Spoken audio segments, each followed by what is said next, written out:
ఒకప్పుడు ఒక చిన్న పట్టణంలో టామ్ మరియు సారా అనే ఇద్దరు స్నేహితులు ఉండేవారు. వారు ఎల్లప్పుడూ ఉత్తేజకరమైన సాహసాల కోసం వెతుకుతుంటారు. ఒక రోజు ఉదయం వారు పార్క్లో ఆడుకుంటున్నప్పుడు రైడ్ కోసం ఒక రంగురంగుల హాట్ ఎయిర్ బెలూన్ సిద్ధం చేయడాన్ని వారు గమనించారు.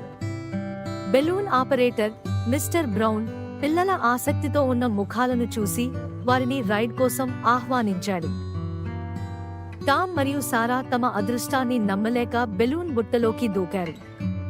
బెలూన్ ఆకాశంలోకి ఎగిరినప్పుడు టామ్ మరియు సారా ఆనందంతో నిండిపోయారు. వారు తమ పట్టణాన్ని పైనుండి చూశారు. అది ఒక చిన్న ప్రపంచంలా కనిపించింది. వారి ఆనందానికి అవధులు లేవు. కాని అకస్మాత్తుగా బలమైన గాలి బెలూన్ను వారి పట్టణం నుండి దూరంగా దట్టమైన అడవిలోకి తీసుకువెళ్ళింది. టామ్ మరియు సారా భయపడ్డారు.